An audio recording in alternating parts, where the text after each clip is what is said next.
Шереметьевадан Арестени ыргытып жиберген жаран 15 жылга эркинен ажыратылышы мүмкүн. Бул тууралуу орус басылмалар жазылышууда. 31 жаштагы Владимир Ватиков кече эртең менен Шереметьевадагы окуя боюнча биринчи көрсөтмөсүн берди. Анын айтымында ал Египеттин Каир шаарында курулушта иштеп жүргөндө байыңгы зат колдонгон. Андан кийин аэропорттогу дүкөндөрдүн биринен ичимдик ичип эс акылын жоготуп койгон. Кармалгандан кийин ал бир нече саат өзүнө келе албай жаткан. Айрым маалыматтар боюнча Витиков шизофрения менен ооруйт. Анын социалдык тармактардагы баракчаларынан байкалгандай, Витиковдун жубайы жана 2 жаштагы кызы бар. Окуядан жабыр таткан 2 жаштагы Наристе азыркы учурда Красногор шаарындагы Рошал атындагы медициналык борбордо дарыланып жатат. Дарыгерлердин маалыматы боюнча баланын баш сөөгү омурткасы сынган, учурда атайын дарылоолор жүрүп жатат. Баланын ата-энеси Иранын жарандары экени белгилүү болду. Эске салсак 24-июнда социалдык тармактарда Орусиядагы аба майдандардын биринде белгисиз адам 2 жашар Наристени жерге ыргытып жиберген видеосу тараган. Зордукталган эркек балдар толтура. Балдар психологу Гүлзат Исабекова Сокол медиа сайтына маек берип, жаш өспүрүмдөр арасындагы олуттуу социалдык көйгөйлөр тууралуу айтты. Анын айтымында коомдо зордук зомбулукка кабылган эркек балдардын саны арбын. Бирок алар бул тууралуу ата-энесине же жакын адамдарына айтуудан тартынып, өмүр бою ошол оор окуяны ичке катып жашашат. Коомдо зордукталган эркек балдар толтура. Алар ата-энесине айтуудан уялып, ошол жүрөк ооруткан окуя менен өмүр бою жашап келишет, деди психолог Исабекова. Анын айтымында мындай көрүнүш баланын психологиялык абалына олуттуу зыян алып келет. Психолог коомдо балдардын үнүн угууга, алар менен ачык сүйлөшүүгө жана тийиштүү психологиялык жардам көрсөтүүгө чакырды. Булак Сокол медиа. Ассаламу алейкум, урматтуу кыргыз элим. Мен Кубанычбек кызы Кымбат. Мындан алдында сиздерден жардам сурап кайрылган элем. Улум Мухаммад азыркы учурда 4 жашта. Мындан 3 жыл мурун жол кырсыгынан улам башынан оор жарат алып, баса албай калган. Бизге дагы $5000 ашык каражаты жетпей турууда. Сумма врачтар тарабынан өзгөрүлгөн үчүн сиздерден жардам сурап кайрылдык элек. Мындан операциясына жардам кылып кетиңиздер. Сиздерден суранычы Алланын ыраазычылыгы үчүн. Баланын бир жери ооруса, эненин жүрөгү ооруйт дейт. Ушу балам дагы көптүн катарында басып кетишин каалаймын. Мындан алдында ошончо жардам берип келиңиздер. Берген жардамыңыздарга Аллах таалам ыраазы болсун. Азыркы учурда бизге 5 сом, 10 сом болсо да аябай чоң жардам болууда. Баламдын басуусуна себепкер болуп коюңуздар.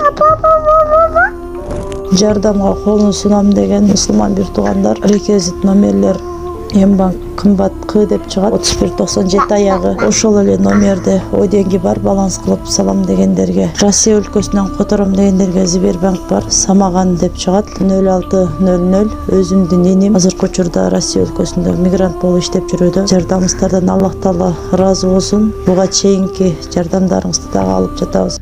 52 жыл туруп калган. Кытайда дарыгерлер адамдын ичинен тиш щетка алып чыгышты. Кытайда дарыгерлер жаранын ишегисинен 52 жыл бою ичинде жүргөн тиш щеткасын алып чыгышты. Бул тууралуу жергиликтүү South China Morning Post басылмасы кабарлады. Маалыматка ылайык, Ханхой провинциясынын 64 жаштагы тургуну дарыгерлерге кайрылган.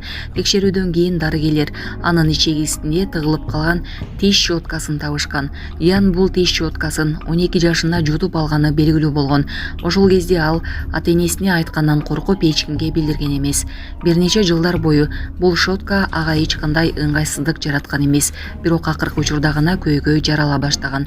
Дарыгерлердин айтымында тиш щетка анын ичегисинде туруп калгандыктан бейтапта жагымсыз сезимдерди жараткан. Дарыгерлер бейтапка эндоскопиялык операция жасашкан.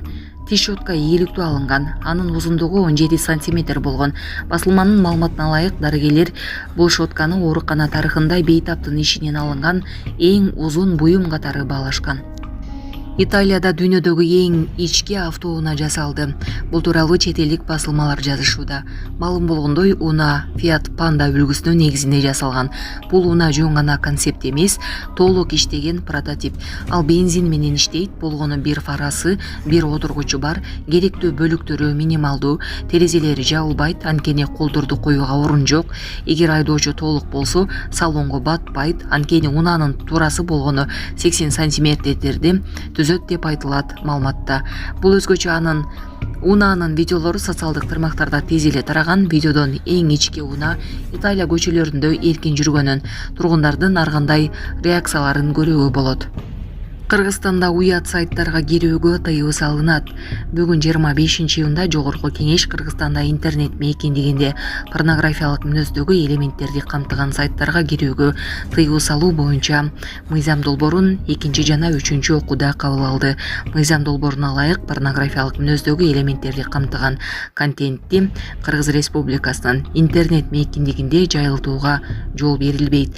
Документте мындай деп айтылат: порнографиялык мүнөздөгү сайтка же сайттын баракчасына кирүү мындай аракеттерди жасоого өтүнүч келип түшкөн учурдан тартып 24 сааттын ичинде чектелиши керек.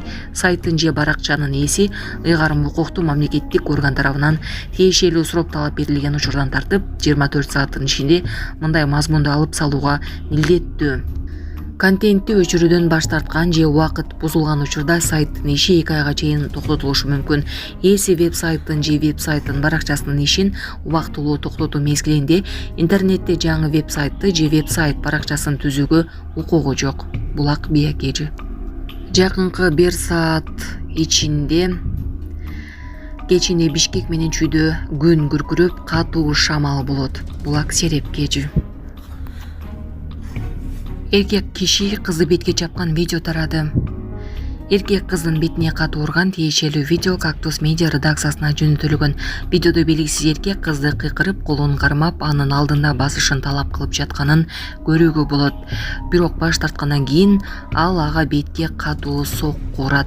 Ошондой эле видеодо эркек киши кечинде бирөөгө кыйкырганын, бирок аны башка эркек кармап турганын көрүүгө болот.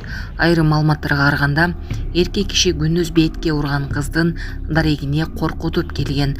Айрым булактардын айтымында кызды урган адам Кыргызстандын Ички иштер министрлигинин Атайын багыттагы полкунун кызматкери, милициянын капитаны экендиги маалымдалды. Булак Кактускежи. Республикалык СПИД борборунда кезек күткөн аял уруш чыгарды. Бишкектин 1-май райондук ички иштер бөлүмү коомдук жайда жарандардын тынчын алгандарга чара көрүлөрүн билдирди. Райондук милиция бүгүн социалдык тармактар аркылуу республикалык СПИД борборуна кезек талашып, чыр чыгарган аялдын видеосу тараар менен факты каттууга алынганын белгиледи. Натыйжада 37 жаштагы аял киши менен 25 жаштагы жигит милиция бөлүмүнө жеткирилди. Аларга бейбаштык боюнча протокол түзүлгөн. Жыйынтыгында 1-май райондук сот тарабынан аларга 5500 сом айып салынды.